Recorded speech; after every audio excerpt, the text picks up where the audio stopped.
HOA laughed at my water bill. Until I turned everything off, I sent my HOA a $520,000 water bill, and they laughed in my face. Said I was bluffing. Said I didn't own a thing. 2 weeks later, I shut the valve and drove away while 94 homes went dry. What they didn't know? I had every document, every measurement, and a plan. Stick with me. This one doesn't end the way they thought. If you want more real stories where quiet people stand their ground the right way, go ahead and subscribe. You won't want to miss what's coming next. The sound carried farther than it should have. A sharp, metallic snap, clean and deliberate, cut through the stillness of the morning like a gunshot across open land. I didn't move when I heard it. I didn't rush outside, didn't call out, didn't even set my coffee down right away. I just watched. From my porch, I had a clear line of sight down the gravel path that led to the pump enclosure. The sun was just climbing over the ridge behind Emerald Creek Estates, casting long shadows across the fence line. Dust hung low in the air where tires had recently rolled in. Karen Holloway's SUV parked halfway onto my access road like she owned it. She stood with one foot planted on the concrete housing of the main valve, bolt cutters in her hands like a badge of authority. Not a tool, authority. That's how she held it. Chin lifted, shoulders squared, eyes scanning the small group behind her like she expected applause. 2 HOA board members stood a few feet back. Ethan Cole shifted his weight from one foot to the other, his gaze flicking between the lock on the ground and the fence line markers he was very carefully not acknowledging. The other one, a woman I'd seen at meetings but never spoken to, kept her arms folded tight, like she already knew this was a mistake but didn't know how to stop it. Karen didn't hesitate. She adjusted her grip on the cutters, set the jaws against the steel shackle, and leaned her weight into it. The first attempt didn't break it. I could see the tension in her arms, the slight strain in her shoulders. That lock was hardened steel, not something you bought off a shelf without thinking. She exhaled sharply, irritated. Then she reset her stance, braced one foot against the concrete, and forced the cutters down with everything she had. That's when the snap came. The lock dropped into the dirt with a dull, final thud. For a moment, no one said anything. Then Karen straightened up, breathing heavier than she wanted anyone to notice, and smiled like she'd just solved a problem the rest of us were too stupid to understand. "That's what happens," she said, loud enough for everyone there to hear, "when someone thinks they can hold a community hostage." I took a slow sip of coffee, still warm, strong, bitter in a way that lingered. She stepped forward, placing her hand on the large red valve wheel, fingers curling around it like she'd been waiting for this moment. Her voice carried again, sharper now, more certain. "This infrastructure," she continued, turning slightly toward her audience, "belongs to Emerald Creek. It always has. And we're done pretending otherwise." Ethan didn't respond. He just looked at the ground. I set the mug down on the railing and picked up my phone. The camera was already open. I didn't zoom in. I didn't need to. I wanted everything in frame. The broken lock, her vehicle on my access road, the board members standing behind her, the boundary stakes along the fence line. Context mattered more than detail. I pressed record. A small red dot appeared in the corner of the screen. Karen was still talking. "And effective immediately," she said, tightening her grip on the wheel. "Water service is being restored. This little stunt ends now." That was when I stepped off the porch. Gravel crunched under my boots as I walked down the path, steady and unhurried. No one noticed at first. Their attention was on her, on the performance she was putting on the version of reality she was narrating into existence. Then Ethan saw me. His head lifted, eyes locking onto mine for a split second. Something passed across his face. Warning, maybe, or guilt. Hard to tell at that distance. Karen turned a moment later. Her smile didn't fade. If anything, it sharpened. "Well," she said, her tone shifting into something almost amused, "look who decided to join us." I didn't answer. I stopped a few feet away, well within view of the open gate, the broken lock at her feet, the cutters lying in the dirt. The phone stayed steady in my hand, lens pointed directly at her. She noticed that. Of course she did. "Go ahead," she said, waving a hand dismissively. "Record all you want. This is your last chance to see how a real solution works." Her fingers tightened on the valve. I let the silence sit there, long enough for it to become uncomfortable, long enough for her to feel it. The confidence in her posture shifted just slightly, not gone, not even weakened, but unsettled, like she'd expected resistance, anger, something she could push against. Instead, she got nothing. "What?" she snapped. "No argument? No threats? Nothing to say for yourself?" I lowered the phone just enough so my voice would carry clearly. "Karen," I said, calm and even, "you've been on my property since 6:42 this morning." She scoffed. "This isn't your—" "It is," I said, cutting her off without raising my voice. "And everything you've done since you crossed that fence line has been recorded." That slowed her down. Not much. Just enough. Her eyes flicked briefly toward the ground, toward the lock, the cutters, the open gate, then back to me. "You're confused," she said, forcing a small laugh. "This is HOA-managed infrastructure. You can't just—" "No," I said. "It isn't." The words landed flat.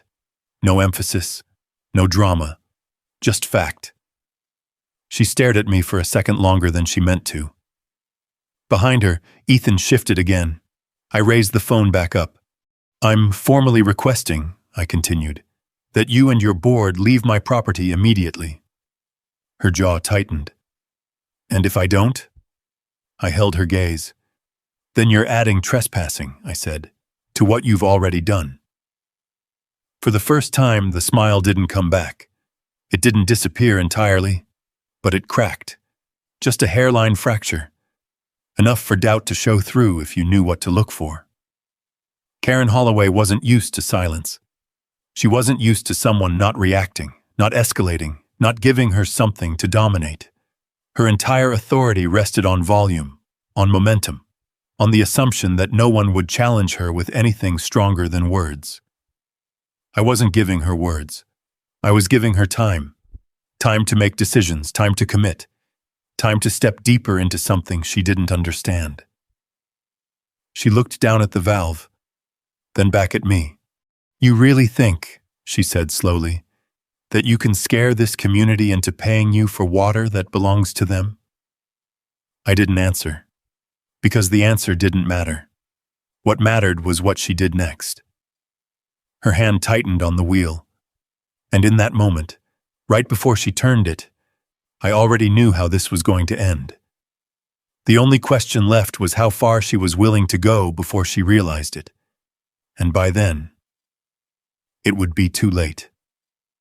2 weeks earlier, I had handed them every chance to avoid this. Not with threats, not with emotion, with numbers. The HOA meeting that night was standing room only. Folding chairs lined the back wall of the clubhouse, and people crowded near the doors, arms crossed, waiting for whatever Karen had promised them would be resolved. She stood at the front, already in control of the room before anyone else spoke. I sat near the side wall, not hidden, just not participating. Rachel Dunn sat beside me, a legal pad on her lap, pen resting but ready. She didn't look at Karen. She didn't look at the crowd. She looked at the folder in my hands. Everything that mattered was in that folder. Karen tapped the microphone once, unnecessary but intentional.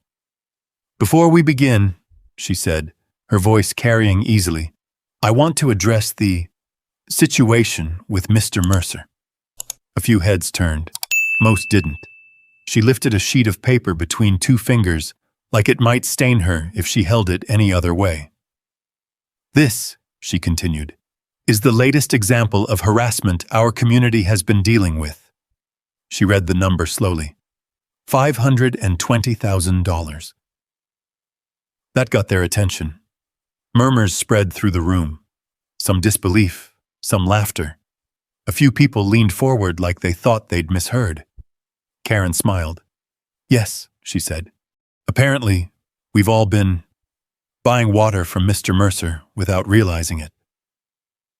The laughter came louder this time. I didn't react. Rachel didn't either. Karen lowered the paper and looked directly at me. "Daniel," she said, switching to a tone that sounded almost sympathetic, "I think we all understand that you've had a difficult few years. But this," she tapped the page lightly, "this isn't how you handle disagreements with your neighbors." I stood up, not abruptly, just enough to be seen. "Madam President," I said, keeping my voice level, "that document is an invoice. It reflects measured usage over a 3-year period, calculated at the commercial rate set by the county." More murmurs. Quieter now. Karen tilted her head slightly. "And you expect us to take that seriously?" "I expect you to respond to it," I said. "In writing." That drew a few looks. Ethan Cole was seated at the board table. He didn't speak, but he looked at the invoice again, this time longer. Not at the number, at the formatting, the breakdown. He was the only one in that room reading it like it mattered. Karen didn't notice. She laughed again, softer this time, like she was humoring me. "Daniel, you don't own the water system." I didn't answer that. Not yet. Instead, I set the folder on the table in front of her, not sliding it, not pushing it, just placing it there. "Everything is documented," I said. "Usage data, meter readings, utility costs, maintenance exposure. You've had access to this system for years without a contract." Her smile tightened. "This community has always operated this system." "That's not ownership," I said. That shifted the room, just slightly. Karen saw it too. The flicker of uncertainty. The moment where someone might start asking the wrong questions. She moved fast. "Let me be very clear," she said, raising her voice just enough to reclaim control. "We are not paying this. Not now, not later, not ever." A few people nodded. Others didn't. Rachel finally spoke. "Then you'll want to review the terms on the last page," she said, calm and precise. Karen glanced down at the folder, more out of irritation than curiosity. "Failure to respond within 14 days," Rachel continued, "constitutes refusal of service agreement and triggers discontinuation under standard utility practice." Karen looked up. "That's not enforceable." "It is," Rachel said. Silence followed that. Short, but enough. Karen closed the folder, not carefully. She pushed it back toward me across the table.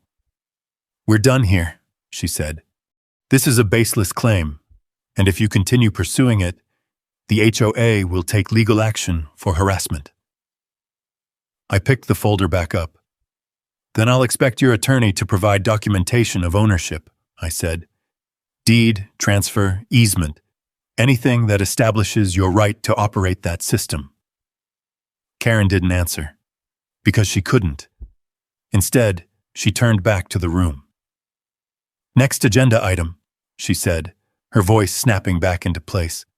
"Landscaping compliance." The meeting moved on, but the room didn't settle the way she expected.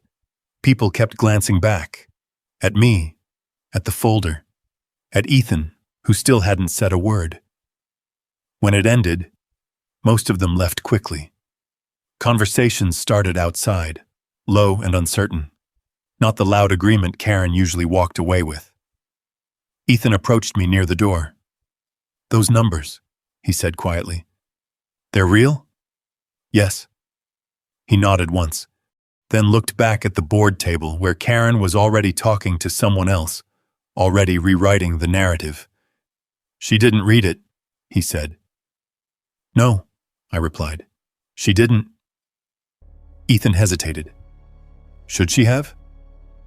I met his eyes. Yes.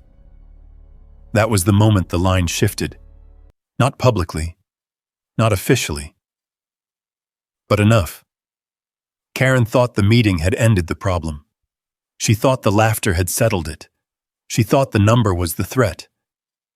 It wasn't. The number was the record. The record was the warning. And she had just ignored it in front of an entire room full of witnesses. 14 days. That's all the invoice gave them. 14 days to respond. 14 days to ask the right question.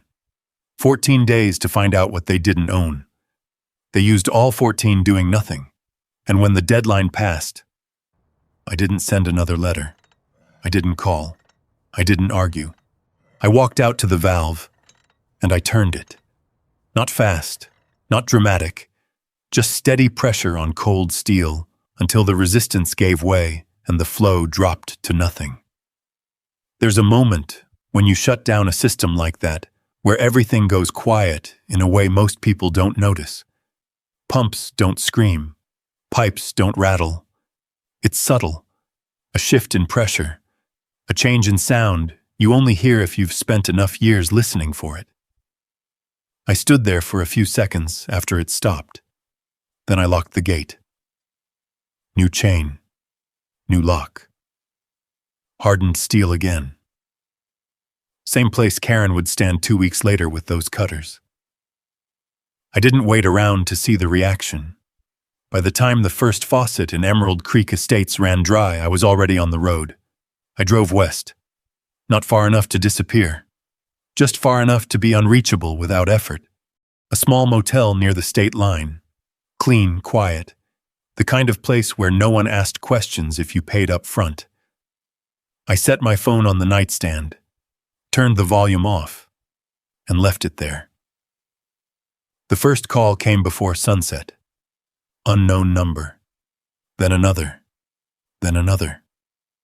By the time the sun was down, the screen was lit with missed calls and messages stacked one after the other. I didn't open them right away. There's value in letting people say what they think when they believe you're not listening. When I finally checked, the pattern was exactly what I expected. Confusion first. Daniel, something's wrong with the water. Is this a system issue? Can you take a look at it? Then frustration. We've got no pressure on the south side. Is this maintenance? No one told us? You need to fix this. Then anger. This isn't funny. You don't get to do this. You're responsible for damages if this keeps up. Karen waited longer than the others. Her first message came just after 9 p.m. Daniel, this is Karen Holloway. I don't know what you think you're doing, but you need to restore water service immediately. This is not a request. I listened to it twice. Her voice was controlled, but tight. Not panic. Not yet. That came later. I set the phone back down. Didn't respond. The second day was louder. Not physically louder. The motel stayed quiet. Same hum of the ice machine down the hall. Same low murmur of traffic on the highway. But the messages changed. Neighbors stopped asking. They started accusing. You're hurting families. There are elderly residents here. Kids. This crosses a line. Karen's messages escalated faster than the rest. Second message. Sharper, shorter. You're opening yourself up to serious legal consequences. Third. Raised voice, less control. We've contacted county officials. This is illegal, Daniel. Fourth. No pretense left. If you don't turn the water back on, I will make sure you regret this. I saved every one of them, time-stamped, archived, not because I needed them now, because I would need them later. Around midday, Rachel called. I let it ring once, twice. Then I answered. "You've got about 80 messages," she said without greeting. 82, I replied. A pause. "You're tracking it?" "Yes." Another pause. "They're going to escalate," she said. "I know." "You're within your rights," she continued. "But they're not going to accept that without pushing. Expect law enforcement, maybe a civil complaint attempt, probably both." "They won't file anything yet," I said. "They don't have documentation." Rachel exhaled softly. "No," she said. "They don't." That was the part that mattered. This wasn't about the valve. It wasn't even about the water. It was about what they couldn't produce. No deed, no transfer, no agreement. 30 years of assumption. That's all they had. And assumptions don't hold up under scrutiny. "They're going to try to force access," Rachel said after a moment. "I know." "You prepared for that?" I looked at the phone on the nightstand, at the list of messages still coming in. "Yes," I said. "Good," she replied. Because once they cross that line, everything changes. We both knew what she meant. There's a difference between a civil dispute and a documented violation, between disagreement and action, between claiming authority and proving it. I ended the call, left the phone where it was. The third day was when the tone shifted again. Less anger, more desperation. The messages weren't just from residents anymore. Board members started calling. One of them left a voicemail that cut through the noise. Ethan Cole. His voice was lower than the others. Controlled. Careful. "Daniel," he said. "We need to talk." I didn't call him back. Not yet. Instead, I listened to the rest. Karen again. This time, no threats, just pressure. "We have people here who need access to water," she said. "This isn't something you can just shut off because you're unhappy with the board. You're making a serious mistake." I paused the message, rewound it, played it again. Same pattern. Still no mention of ownership. Still no documentation. Just authority. Just assumption. By late afternoon, Ethan called again. I answered this time. "You picked a hell of a way to make a point," he said. "It's not a point," I replied. "It's a process." Silence on the other end. Then, "She's not going to back down." "I'm not asking her to." Another pause. "She thinks she can fix this," he said finally. "Force access. Get it running again." I leaned back in the chair. "How?" "She's talking about going out there, to the pump, cutting the lock if she has to." I didn't respond right away. I let him sit in that silence. "You hearing me?" he asked. "I hear you." "She's serious, Daniel." "I know." "You should be there." "No," I said. "I shouldn't." That confused him. "You're just going to let her?" "Yes." "Why?" I looked at the wall across the room, at nothing in particular. "Because," I said, "she needs to make that decision herself." Another pause. Longer this time. "She's planning to do it tomorrow morning," Ethan said. "Sunrise. She wants people there. Wants it seen." Of course she did. Performance. Narrative. Control. "Thank you," I said. "That's it?" he asked. "That's it." He didn't hang up right away. "You really think this ends the way you want it to?" he asked quietly. I thought about that for a second. Then I answered, "It already has." I ended the call, set the phone back down, and for the first time since I turned that valve, I allowed myself a small, quiet certainty. They weren't going to negotiate.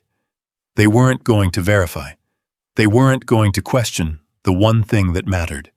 They were going to act. And when they did, I'd be ready. I checked out of the motel before sunrise. No conversation at the front desk. No receipt printed. Just a key left on the counter and a quiet exit. By the time the highway thinned out into two-lane asphalt and open land, my phone had already started lighting up again. I didn't check it. Not yet. I turned onto the gravel road leading back to my property just as the sky began to lighten. The tires kicked up dust behind me, the same way they always had, the same way they always would. That hadn't changed. What had changed was what people thought they could do on my land. I parked behind the tree line, out of sight of the main access road. Then I walked. There's a narrow path that cuts through the back ridge. Old survey access, never officially marked, but still there if you know where to look. It leads directly to the pump enclosure without passing the front gate. I'd used it before. I used it again that morning. The pump building sat exactly where it always had. Steel siding, reinforced door. The hum inside steady, controlled, unaffected by anything happening above ground. I unlocked it, stepped inside. The main system was still shut down, just like I'd left it. But I reached past it, past the primary control, and adjusted the bypass valve I'd installed years ago. A separate line, private, direct. It fed one place. My house. I turned it open just enough. Pressure stabilized. Flow resumed. Quiet, contained, controlled. Then I shut the panel, locked the door behind me, and walked back the same way I came. By the time I reached the house, the first vehicle had already arrived. Karen's SUV, parked exactly where it had been 2 weeks earlier in my mind, and a few minutes later in reality. I stepped inside, set my keys down, and placed the folder on the kitchen table. Not open, not displayed, just present. Then I poured a cup of coffee and waited. The first sound came just after 6:40 a.m., metal on metal. Not the clean snap from Chapter 1, the one I'd already recorded. This was earlier. Testing, positioning. Karen was there before the rest of them. I saw her through the window, walking the perimeter of the gate, studying the chain, the lock, the hinges. She wasn't improvising. She was confirming, making sure the decision she'd already made still made sense to her. It didn't. But that wasn't going to stop her. Ethan arrived next. He stepped out of his truck slower than Karen had, looked at the ground, looked at the fence line markers. Bright orange, impossible to miss if you were paying attention. He saw them. I knew he did. He didn't say anything. Karen did. "You ready to fix this?" She called out to him, like this was a maintenance issue, not a legal line about to be crossed. Ethan didn't answer. Then the third vehicle pulled up, another board member, then a fourth. Karen had made sure there was an audience. That mattered to her. Narrative mattered. Control mattered. What didn't matter, what she had never once verified, was whether she had the right to be there. I took another sip of coffee, set the mug down, and picked up my phone. Camera open. Recording started. Everything after that unfolded exactly the way it had to. But before any of that, before the cutters, before the lock broke, before she put her hand on that valve, there was something she had already ignored, something she had been given, something she had refused to read. The paper. 2 weeks before the valve, 3 days before the invoice, I had sent her a letter, certified, signed, delivered, not emotional, not threatening, just clear. I could still see the return receipt in my file. Green card, her signature on the line, dated and time-stamped. Proof she had it. Proof she chose not to respond. The letter had 3 points: ownership, location, use.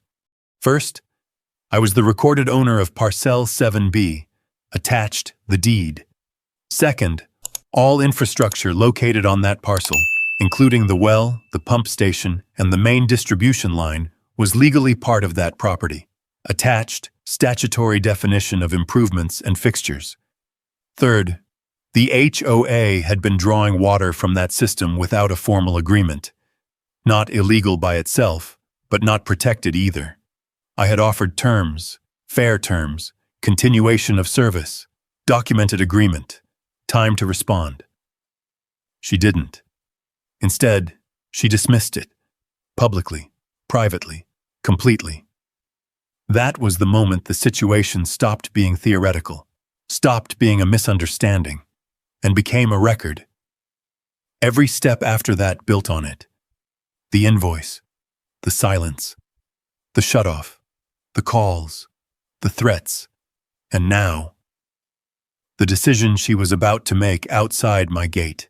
I stood by the window as she positioned the bolt cutters, watched her test the angle, heard her say, loud enough for everyone there, "He doesn't get to decide this." That was the problem. She thought this was about deciding. It wasn't. It was about proving, and she had nothing to prove it with. I adjusted my grip on the phone, made sure the frame was wide, the lock, the cutters, the people, the boundary markers, everything in view, because when this moved forward, it wouldn't be about what anyone said. It would be about what was shown. Outside, Karen set the jaws of the cutters against the lock. Inside, I hit record, and for the last time, I let her choose what happened next. The lock broke, clean, final, irreversible. Karen straightened up, breathing harder than she wanted anyone to notice, and handed the bolt cutters off like the act itself was beneath her now that it was done. The board members shifted behind her. Ethan didn't move. That moment, right there, was the line. Not the shutoff, not the invoice, not even the letter. This was the first act she couldn't explain away. She stepped forward, placing her hand on the valve like it had always belonged to her. "Now," she said, louder than necessary, "we fix this." That word again, fix, as if this had ever been broken. I stepped down from the porch. No rush, no raised voice, just gravel under my boots and the sound of my approach cutting through whatever control she thought she still had. She saw me. Of course she did. The confidence came back fast, almost forced. That same tight smile, that same tone she'd used at the meeting. "Daniel," she said, like we were discussing a scheduling issue. "Good timing. We're restoring service." I stopped a few feet from the gate, phone still recording. "You've already done enough," I said. She laughed. "Enough?" she repeated. "You shut off water to 94 homes. This is us correcting your mistake."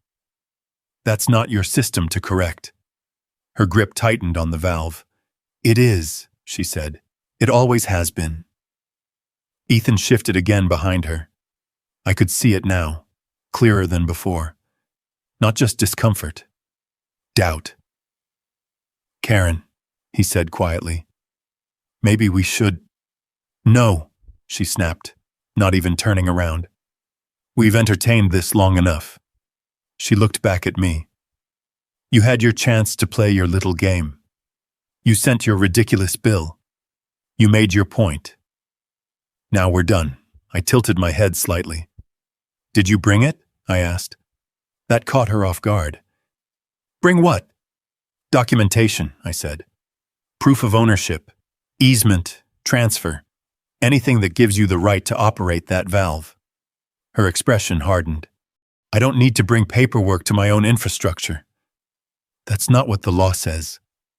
She stepped closer to the gate. "Daniel, I'm not standing here arguing legal theory with you. This is a community system. Everyone here knows that." "That's not proof," I said. She shook her head like she was done listening. "No, what's done is this conversation." And then she turned the valve. Not all the way. Not yet. Just enough to prove she could. Or thought she could. Nothing happened. No sound. No shift in pressure. No response from the system. She frowned, turned it again. Harder this time. Still nothing. For the first time, the confidence slipped. "What did you do?" she demanded. "Nothing you didn't already force," I replied. She tried again, both hands on the wheel now, pushing past resistance that wasn't mechanical. It was structural, disconnected, controlled elsewhere. Ethan stepped forward. "Karen," he said, more firmly this time, "if the system's been shut down at the source—" "It hasn't," she cut in. "He's bluffing." "I'm not." She stopped, looked at me, really looked this time. "You're telling me," she said slowly, "you cut off the entire system from somewhere else?" "Yes." "That's not possible." "It is when you own it." The silence that followed wasn't loud. It was heavy. The kind that forces people to reevaluate what they thought they knew. Ethan looked from me to the valve, then back again. "Where's the main control?" he asked. I didn't answer him, because the answer didn't matter. What mattered was that he was asking. Karen stepped back from the valve. "This doesn't change anything," she said quickly, trying to regain ground she'd already lost. "You still shut off water illegally." "No," I said. "I stopped providing a service without a contract." "That's the same thing." "It's not." She turned toward the others. "You're all seeing this," she said. "He's admitting it. He's deliberately interfering with essential infrastructure." No one responded. Not the way she expected. Because now there was something else in the room. Uncertainty. Not about the water. About the ownership. She looked back at me. "You're going to turn it back on," she said. "Right now." "No." The word landed harder than anything I'd said so far. Flat. Final. Her jaw tightened. "Then we'll take this further." "You already have." She didn't understand that. Not yet. "You think this ends here?" she asked. "No," I said. "It started here." Her eyes narrowed. "You're making a mistake." I shook my head. "No," I said quietly. "You did, when you ignored the letter." That hit, not visibly, but enough, because she remembered, even if she hadn't read it, even if she'd dismissed it. She knew it existed, and now it mattered. Ethan spoke again. "Karen, we should at least review." "We're done reviewing," she snapped. "We're done waiting. We're taking action." She reached for her phone. I didn't stop her, didn't move, didn't speak. Because this was the second line, and she was about to cross it. She dialed, put it to her ear. "Yes," she said, her voice shifting instantly into urgency, into performance, into control. "I need a deputy out here. Immediately. We have a resident who's shut off water to the entire community and is refusing to restore it." She paced as she talked, gesturing, framing the scene. "He's unstable. He's threatening property. This needs to be handled now." She ended the call, looked at me like she'd just solved the problem. "They'll be here soon," she said. "I know." That unsettled her again. "You're not concerned?" "No." "Why not?" I glanced at the broken lock on the ground, then back at her. "Because they're not coming for me." That was the moment the balance shifted. Not completely. Not yet. But enough. Because now, for the first time, she wasn't sure what was going to happen next. And I was. The siren came in low. Not urgent. Not aggressive. Just enough presence to signal authority was arriving. Dust rolled up behind the patrol SUV as it turned onto my access road, tires crunching over gravel that didn't belong to the county. Deputy Ruiz stepped out before the engine fully settled. Mid-30s, maybe. Clean posture.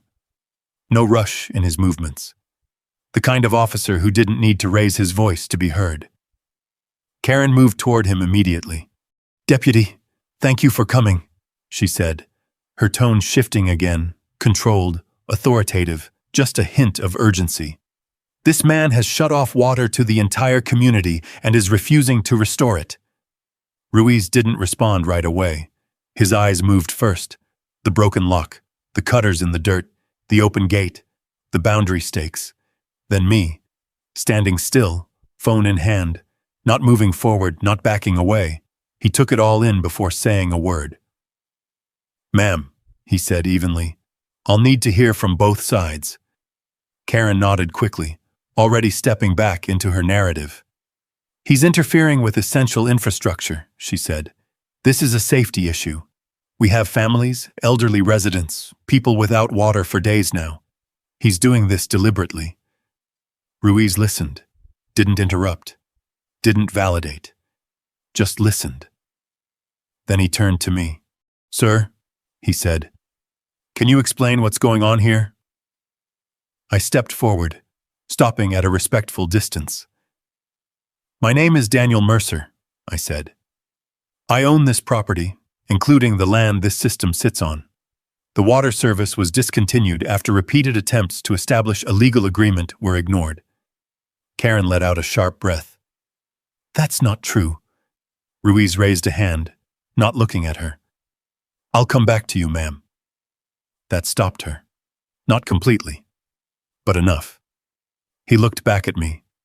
"You shut off the water to the subdivision?" "Yes." "For what reason?" "Non-payment," I said, "and lack of contract." That hung there. Simple, clear, uncomfortable.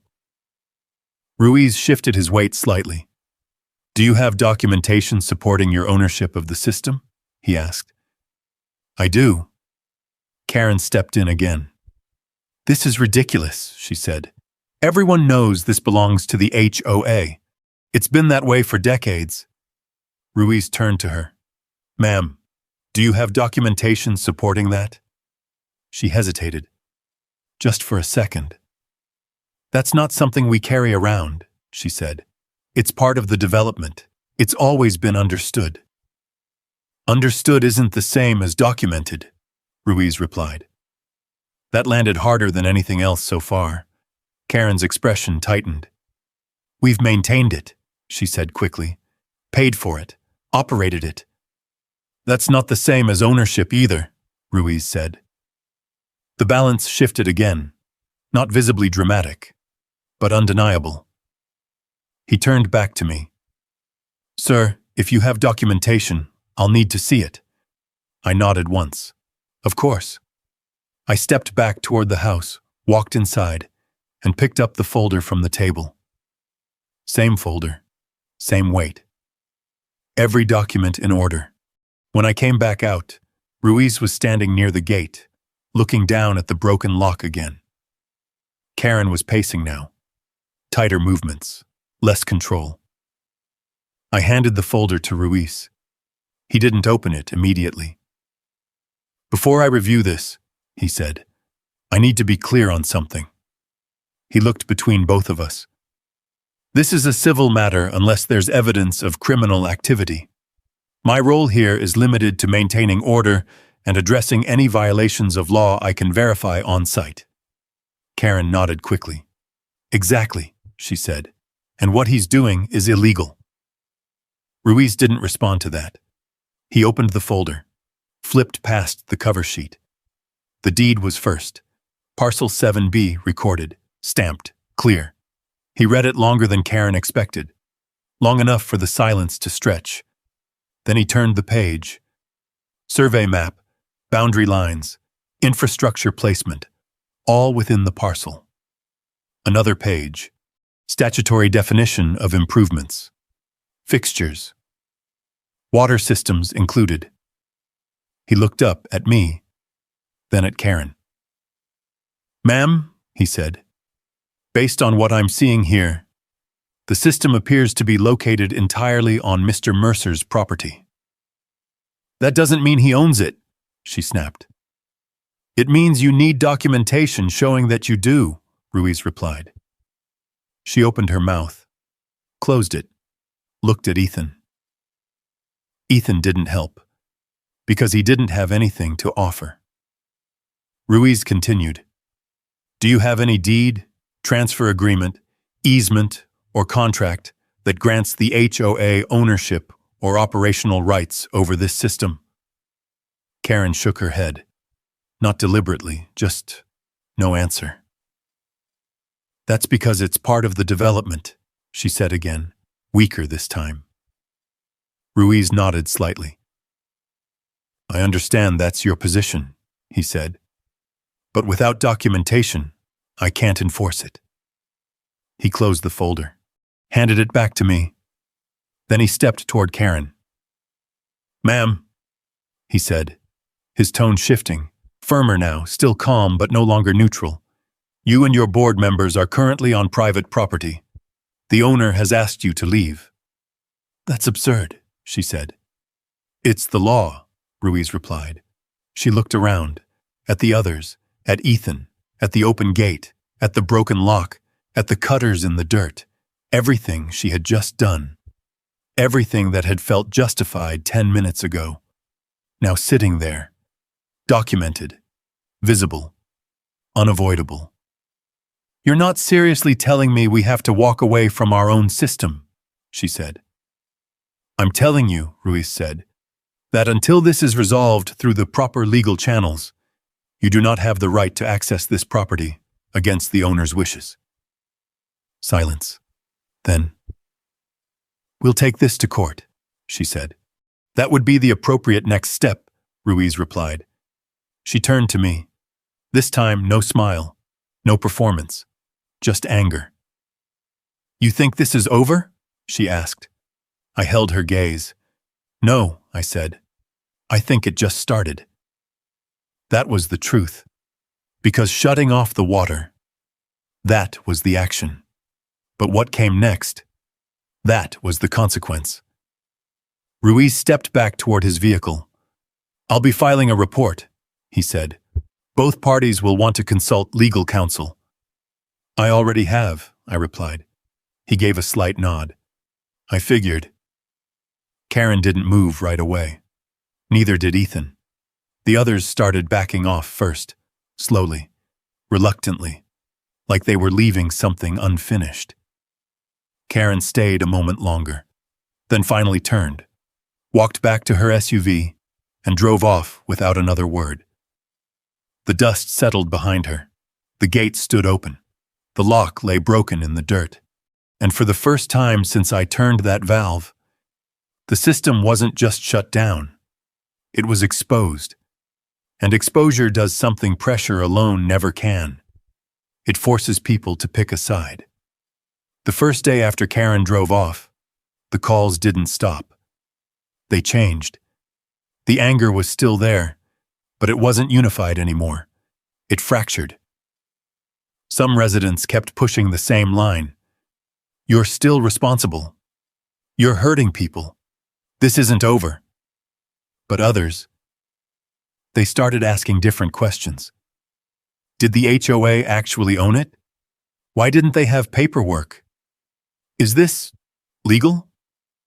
That shift didn't happen loudly. It happened quietly, in smaller calls, in shorter messages, in hesitations that weren't there before. I didn't answer most of them. Not because I didn't have answers, because they weren't ready to hear them yet. The second day, the pressure turned outward. Karen sent a community-wide email. I got a copy forwarded to me within minutes. Subject line, Emergency Notice, Water Access Disruption. The language was predictable. She framed it as sabotage, called my claim fraudulent, said legal action was already in motion, encouraged residents to stand together and reject intimidation tactics. What stood out wasn't what she said. It was what she didn't include. No documentation, no explanation of ownership, no mention of the deed. just urgency, just authority, just narrative. I read it once and saved it, filed it. Then I moved on. By late afternoon, the first signs of pressure showed up in person. A truck slowed at the end of my driveway. Didn't pull in. Didn't stop completely. Just enough for someone inside to shout, "Turn the water back on!" Then it drove off. That happened twice more before sunset. One of them threw something. Eggs. They hit the garage door, ran down the metal in slow streaks. I cleaned them off the next morning. Took pictures first. Logged the time. License plate. Direction of travel. Everything went into the file. Nothing went unanswered. Just not directly. That was the difference. I wasn't reacting. I was recording. On the third day, something changed again. Not from Karen, from inside her own board. Ethan showed up. Didn't call ahead. Didn't bring anyone with him. He walked up the driveway slow, hands visible, like he didn't want to be mistaken for something he wasn't. I met him halfway. "You shouldn't be here," he said. "Neither should you," I replied. He didn't argue that. He looked back toward the road, then at the pump enclosure behind me. "She's pushing this hard," he said. "Harder than she should." "She crossed a line," I said. "I know." That came out faster than he meant it to. He caught himself, lowered his voice. "You've got documentation," he said. "I saw it. Ruiz saw it." "Yes." "And you're not bluffing?" "No." He nodded, took that in. "She still thinks she can force this," he said. "Lawyers, court pressure, maybe get an emergency order. She can try." "You're not concerned about that?" "I'm prepared for it." That was the part he didn't understand. Not fully, not yet. "She's already drafting something," he said. "Special assessment, damage claim, something big." "How big?" He hesitated. "7 figures," he said. "At least on paper." I let that sit. "Does she have support for that?" I asked. He shook his head. "Not really. But she doesn't need it right now. She just needs it to look real." That tracked. Karen didn't need truth. She needed momentum. "And you?" I asked. He looked at the ground. "I don't know," he said. "I signed on to help manage a neighborhood. Not whatever this is." "This is what happens when no one checks the foundation," I said. He glanced up. "Is it really that simple?" he asked. "Yes." He exhaled slowly. "She's calling an emergency meeting," he said. "Soon.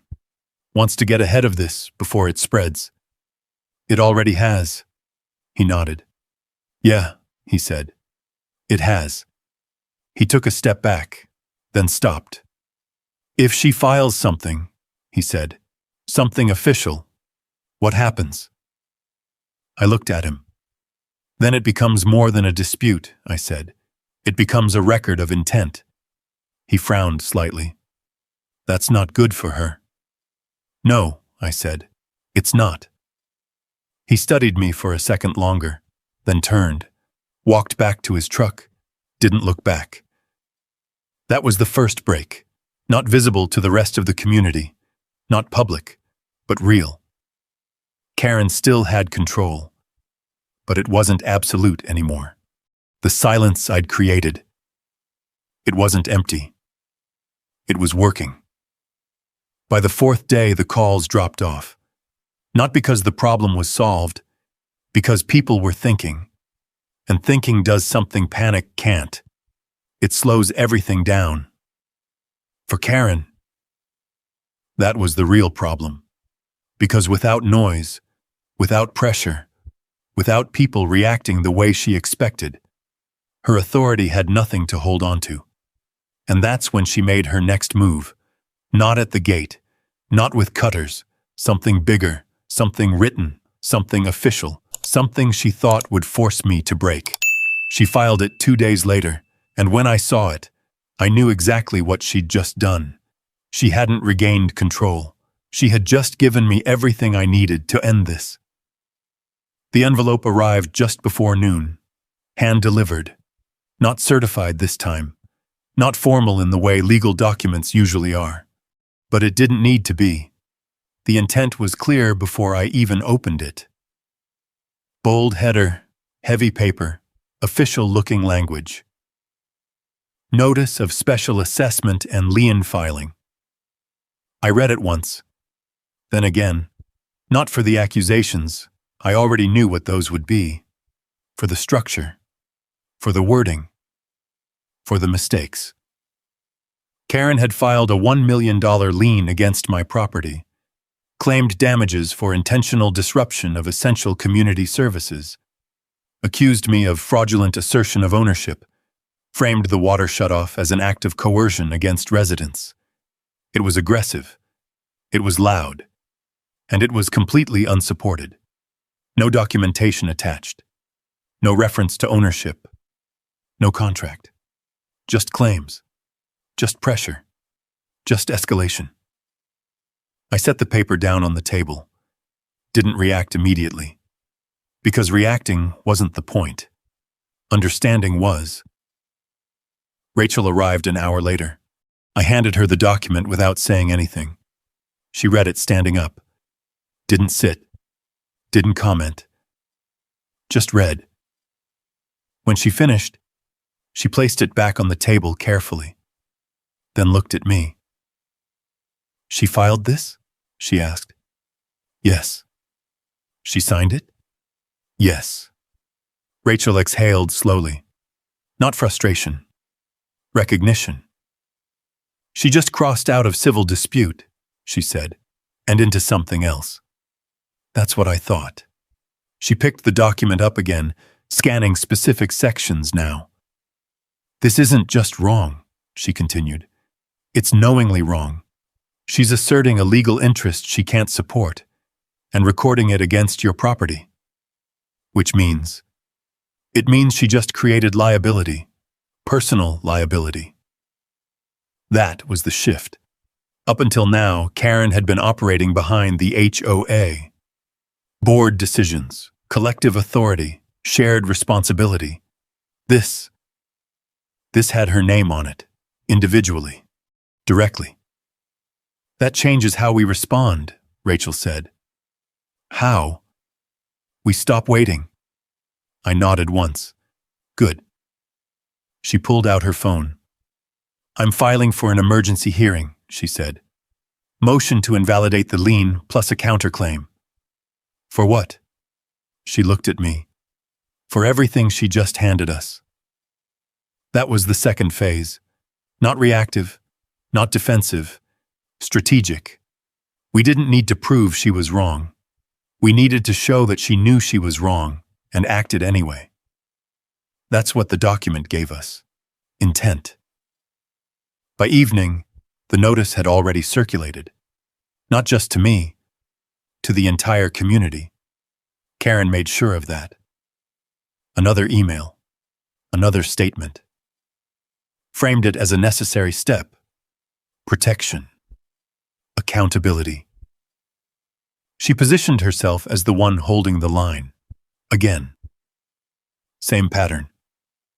But the response was different now. Not everyone followed. Some did. The same voices as before.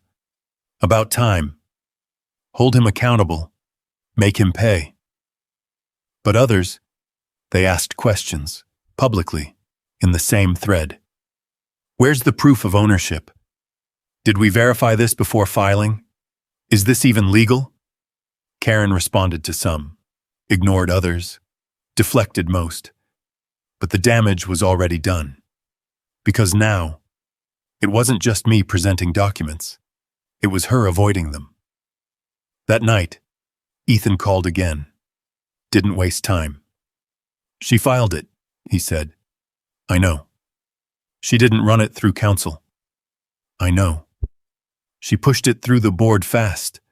Half of them didn't even understand what they were signing off on. That's on them. Silence, then. This is going to blow back, he said. Yes. Hard. Yes, he exhaled. She thinks this forces you to settle. It doesn't. What does it do? I paused, then answered plainly. It proves my case. He didn't respond right away, because that wasn't what he expected. I don't think she understands what she just did, he said finally. No, I replied. She doesn't. The next morning, the notice was officially recorded, stamped, logged, public record. That was the moment it became permanent. Not the claim, the mistake. Once something like that is recorded, it doesn't disappear quietly. It has to be removed, challenged, corrected. And in that process, everything gets examined. Ownership, authority, intent. That's what Karen had triggered. Not control, exposure. By midday, Rachel had filed the motion. Emergency hearing requested. Documentation attached. Deed, survey, correspondence, invoice. And now, the lien. Every step laid out, every action recorded, every decision traceable. There was no argument left, only evidence. And evidence doesn't escalate. It accumulates. Karen made one more call that afternoon. Not to me, to the community. Another message. Another attempt to hold the line. This is under legal review, she said. We remain confident in our position. But confidence, without proof, doesn't hold. Not for long. Because now the process had moved out of her control, out of the board, out of the narrative, into a place where only one thing mattered. What could be proven, and what couldn't. The meeting was scheduled for 2 days later. Emergency session, full attendance expected. Karen would be there. So would the residents. So would the board. And this time, so would the truth. Not argued, not shouted, presented, line by line, document by document. And once it was, there wouldn't be anything left for her to stand on. Not authority, not assumption, not fear. Just silence. The same silence she couldn't handle at the gate.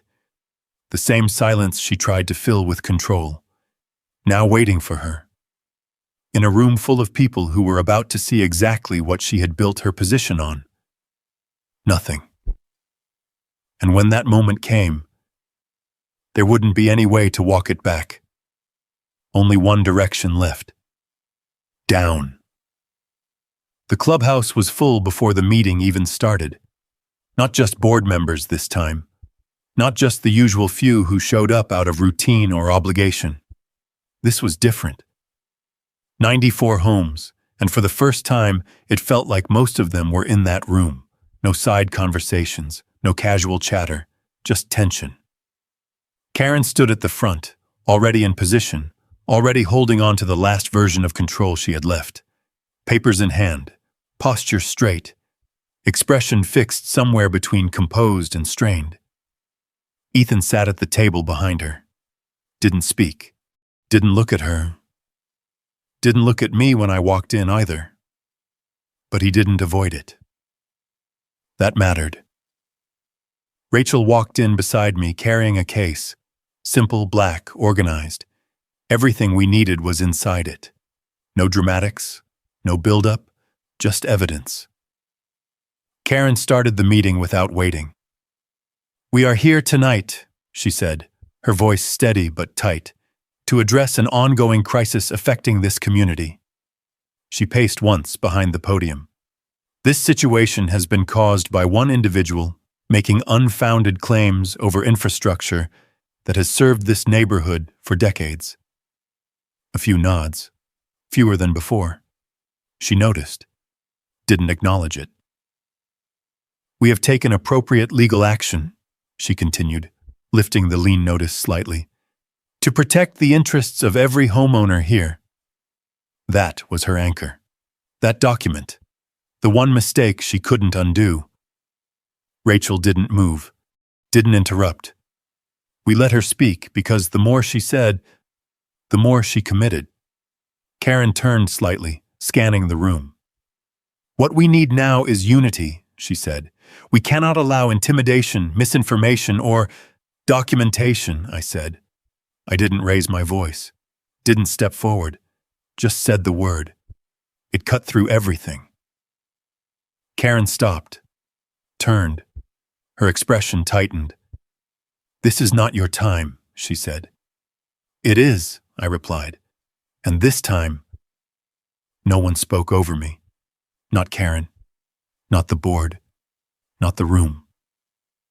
Rachel stepped forward, set the case on the table, opened it. And just like that, the tone shifted. No speeches, no arguments, just presentation. "Let's start with ownership," Rachel said, her voice clear, measured, unshaken. She placed the deed on the projector. Parcel 7B, recorded, stamped, verified. This document establishes that Mr. Mercer is the legal owner of the land where the water system is located. No reaction from Karen. She held her posture, but her grip on the papers tightened. Rachel continued. "Next, original development filings. Another document, older, certified, highlighted. This section explicitly excludes water rights and infrastructure from transfer to the HOA. A ripple moved through the room. Not loud, but real. People leaned forward, reading, understanding. Rachel didn't pause. "Which means," she said, "the system was never legally transferred." That landed. Harder than anything Karen had said all night. Because this wasn't opinion. This wasn't interpretation. This was record. Karen stepped forward. "That's not how it's been operated," she said quickly. "We've maintained it for decades. Maintenance is not ownership," Rachel said. Same line, same impact, now in front of everyone. Karen's voice rose. "This is being taken out of context." "Then provide context," I said. She stopped, just for a second. "Enough." Rachel placed the next document. Certified mail receipt. Karen's signature. Dated. "Mr. Mercer provided formal notice," she said. 30 days to respond. Offer to establish a legal agreement. She looked up. "Did the board respond?" Silence. Karen didn't answer. Because she couldn't. Rachel moved to the next page. The invoice. Detailed. Broken down. Measured. "Usage data," she said. 3 years. Verified through independent readings and utility correlations. A man in the second row spoke up. "You're saying we've been using his water this whole time?" "Yes," Rachel said. "No," Karen cut in. "That's not..." "Then show ownership," Rachel said. Again, same request, same absence. Karen stepped back, just slightly. The room shifted with her. Rachel didn't stop.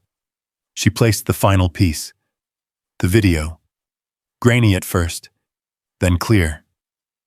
Karen. Bolt cutters. The lock, her voice. "This is community property." The snap echoed through the speakers. The room didn't react right away.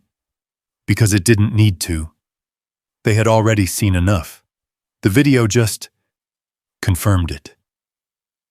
Rachel paused it at the exact moment the lock broke, then turned off the projector. Silence. Total. No movement. No whispers. Just the weight of everything settling. Karen stood at the front. Still, but not composed anymore. The posture was there. The authority wasn't. A man in the back stood up. "Did you know about this?" he asked. Not to me. To her. Karen didn't answer. A woman near the aisle followed.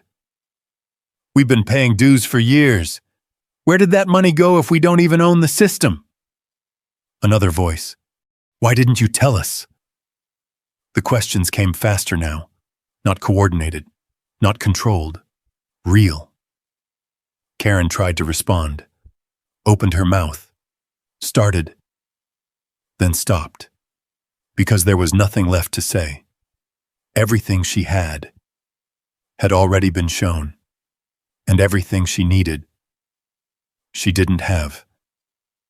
Ethan stood up, slowly, not dramatic, just done. I'm stepping down, he said. Not loud, but clear.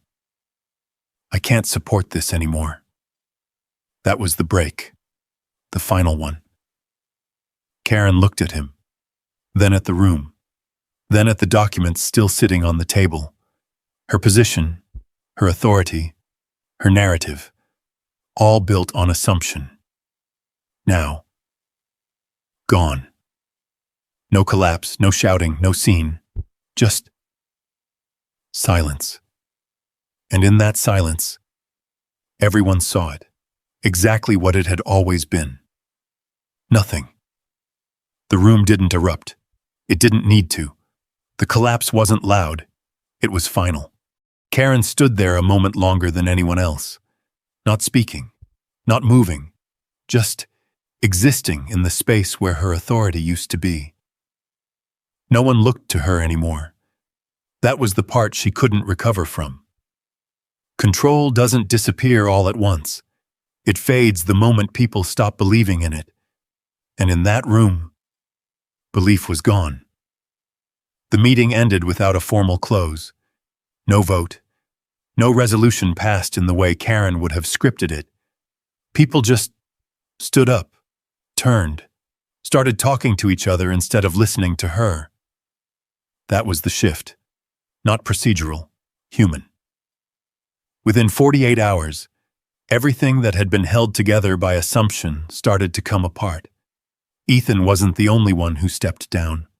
2 more board members resigned before the end of the week.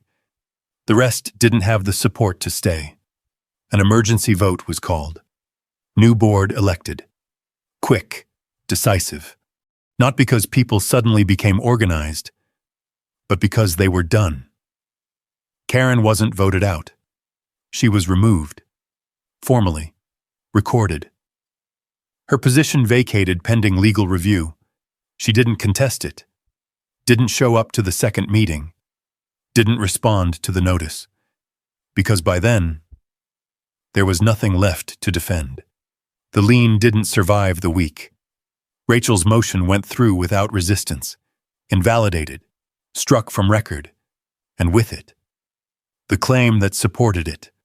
The counterclaim didn't move as fast. Those things never do, but it moved. And Karen's name stayed on it. Personally, individually, exactly where it needed to be. 3 days after the meeting, the new board came to my house. Not as a group, not as a performance. Just 3 people.